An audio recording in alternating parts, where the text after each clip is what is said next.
On the 22nd of July 2006, Zambia's cultural spotlight beamed at Polo Grill, a restaurant and popular venue for high-profile functions in the heart of Lusaka. The occasion was no other than the handover ceremony of the United Nations Educational, Scientific and Cultural Organization UNESCO diploma to the Lwale-speaking peoples, following the proclamation of their Makishi Masquerade cultural expression as one of the most outstanding in the whole world.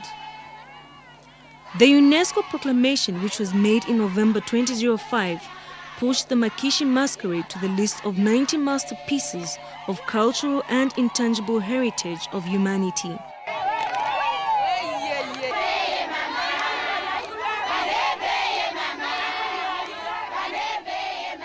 For Makishi, basically the proclamation meant that it was an outstanding intangible cultural heritage, a masterpiece which can actually identify the people of Zambia, or specifically the people from the Luvale. Created by Resolution 23 of the 29th session of UNESCO's General Conference in 1997, the proclamation of the masterpieces of the oral and intangible heritage of humanity marked a crucial step in the strategy for safeguarding the living heritage. So we actually had to look for money to safeguard the Makishi practice. So the safeguarding project that we are talking about, it was over $80,000 that we managed to get from the Japanese government to safeguard the Makishi practice. The proclamations program is ended. The masterpieces, including the Makishi, they are now being migrated onto the representative list, which means it's a list with the representative intangible cultural heritage of the whole world. So that's where the Makishi is now, which means Makishi, just like the world heritage sites, you know, the tangible heritage that we have, the Victoria Falls, our own Great Zimbabwe in Zimbabwe, and many other world heritage sites. So we have got a list now specifically for intangible heritage, which is almost the same as the one for tangible natural heritage. So I think it's a very big recognition for the Makishi practice. This year, almost 3 years after the proclamation, the Lwale-speaking peoples from all corners of Zambia gathered in their homeland for a carnival of music and dances, which culminated into the launch of the Makishi Masquerade Safeguarding Project. The reunion of the people and Makishi Masquerade in a frenzy of music and dances created an atmosphere of a special carnival never seen in many years.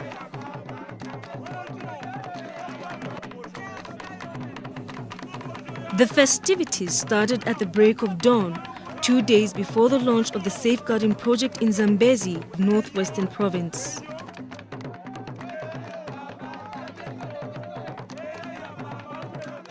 The launch was also to coincide with the day when the Lwale-speaking peoples celebrated their annual Likumbiliamizi traditional ceremony, which has remained an avenue for renewing and consolidating Lwale culture, values and history. Clad in dancing garments, a band of excited old and young women set the tone by moving to a nearby graveyard where the Makishi Masquerade emerged. The electric mood in the Lwale land portrayed the importance of the grand occasion ahead. The Makishi are considered by the Lwale-speaking peoples, comprising the Chokwe, Mbunda, Luchezi and Lwale, to be an embodiment of spirits of ancestors long departed from the world of the living. They are seen as spirits that once in a while rise from the graveyard to dwell among the living during some special occasions. We have written a lot of books about the Makishi, about the people who perform Makishi. But at the time they are emerging, we don't actually say they are human beings there. The moment they are risen, or raised rather, they are considered traditionally to be spirits representing our ancestors. We don't say they are human beings. People kept on pouring into Zambezi to join the procession on its way to the first dancing arena called Chilende. The dancing arena is on the east bank of the Zambezi, the fourth largest river in Africa.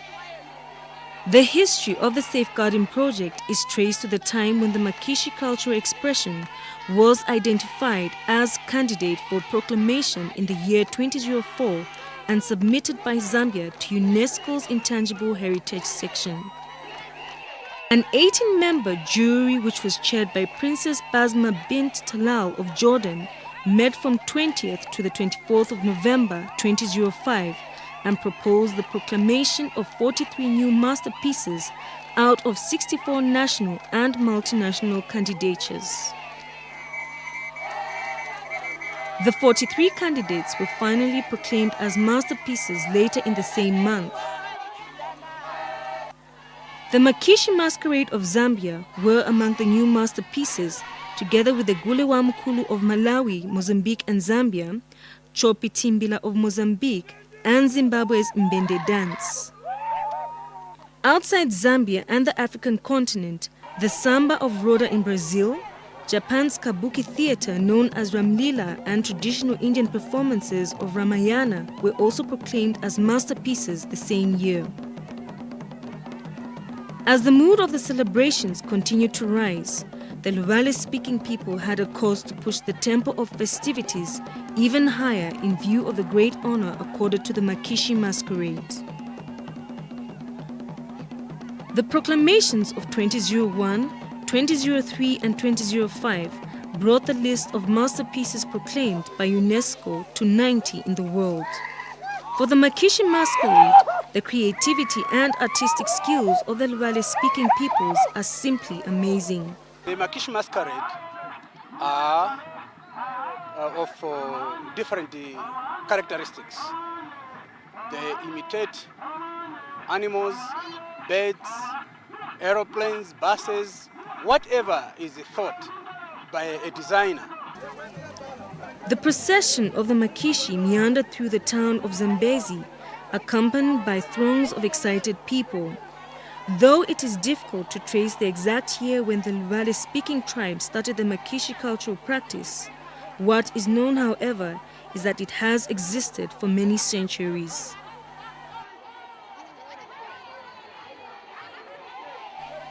Before covering halfway of the close to 5-kilometer walk to the dancing arena, the entire route was completely jammed by human traffic. The task lied on the shoulder of Likishi Kapalu to clear the route and maintain order, especially among the celebration-charged women. Kapalu is believed to have strong links with the ancestors, and one of his major tasks is to establish lineage unity. It has the power to request for the blessings of the ancestors in times of difficulties. The procession to the dancing arena was punctuated by rituals. One such was the search for hidden gifts performed by the Makishi Masquerade called Chizaluke, together with a group of women known as Vanatundanji, which means the mothers of boy initiates. The search went on until all the hidden gifts, mostly money and drinks, were retrieved from the soil to the amusement of the crowd.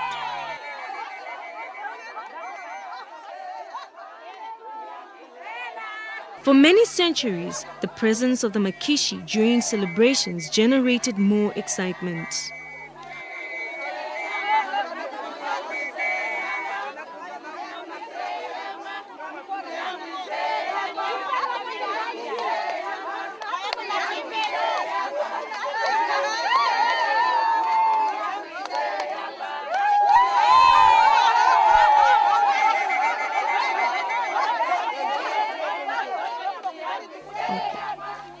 No wonder UNESCO had found it necessary to come up with the safeguarding initiative to save the world's most outstanding cultural expressions, among them the Makishi Masquerade of the Luvale-speaking peoples.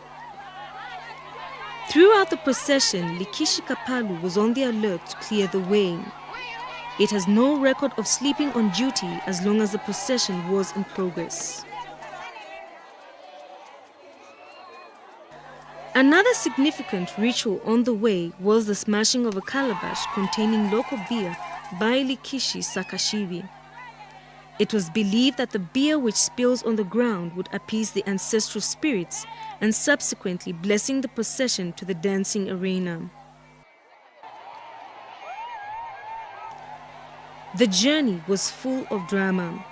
Likishi Mwanapwewo added color to the procession as it hung on a small rope supported by 2 poles which were mounted on a moving truck. While some people followed the procession, many others rushed ahead to secure vantage positions at the dancing arena before the masquerades arrived. Domestic animals were abandoned as the celebration mood caught every single soul in the Luvale land.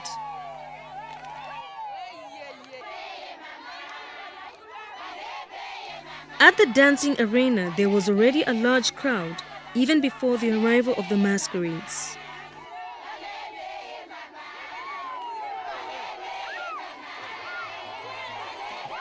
One notable thing was the sudden change in the behavior of the Makishi upon reaching the dancing ground. Luvale traditionalists believe that the change in behavior of the masquerades meant that they had finally acclimatized to the world of the living. Makishi performances started without delay.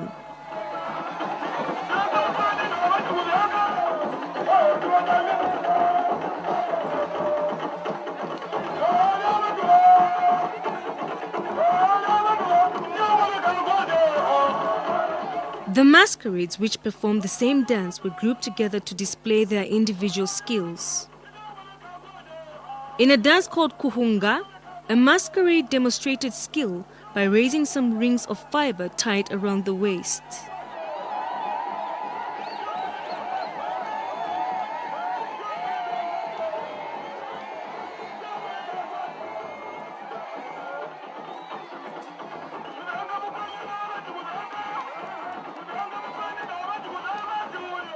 As one group of the Makishi was replaced by another on the stage, it was easy to notice the dynamism surrounding the Makishi.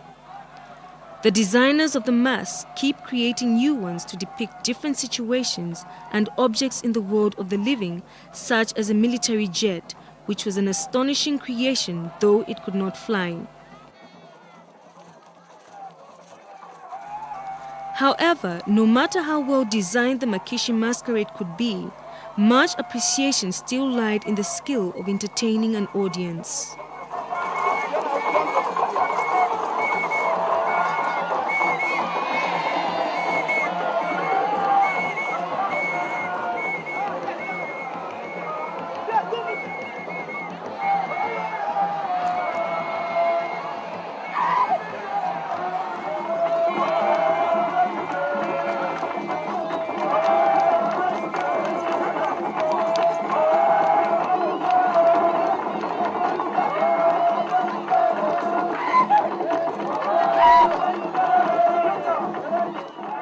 During the cultural festivities, one could not miss the powerful sense of drama and theatre which various dancing groups created.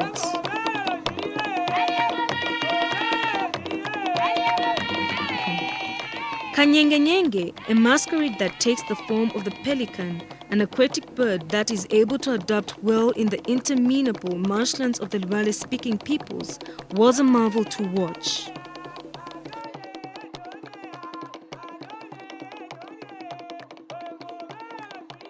Ngoma Pwita, a friction drum, proved on this day, like in many other days, that its creation brought more fanfare during times of music and dances. With the atmosphere filled by the sound of Ngoma Pwita, the Mwanaporo Masquerade had serious competitors on the stage. There was no dull moment in the land of abundant skills.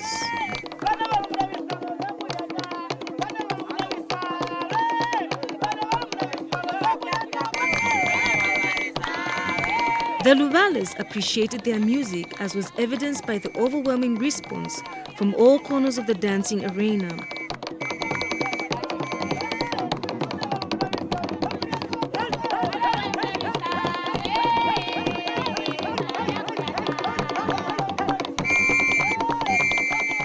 The old Luvale women also proved that they still had enough to offer.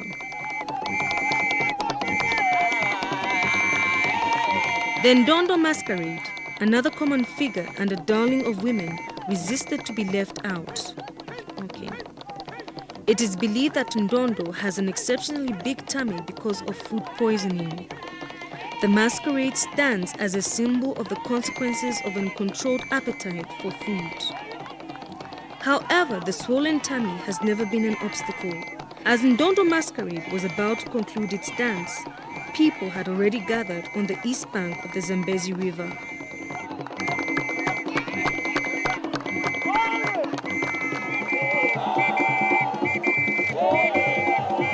More drama was shifted to the middle of the Zambezi River as it journeyed over 1,700 kilometers from its source within the province to the Indian Ocean. Two poles stood in the middle of the river where Likishi Mwanapwewo was to perform its dance on a string suspended by two poles. Before the daring performance, Mwanapwewo conducted some rituals. Ancestral spirits play a key role in Luvale culture. The Luvale-speaking peoples believe that failure to pay the spirits due respect or reverence was an invitation for bad luck. Ancestral spirits were consulted to find out whether the performance could go ahead as planned. If the request was turned down, the performance would be cancelled immediately, and any act to the contrary has always brought fatal consequences, such as the masquerade dropping from the poles. When the spirits approved the show, the Likishi Mwanapwewo would climb the pole to thrill the crowd. Such is the mystery and secrecy surrounding the institution of Makishi, which have likened the masquerades to ghosts.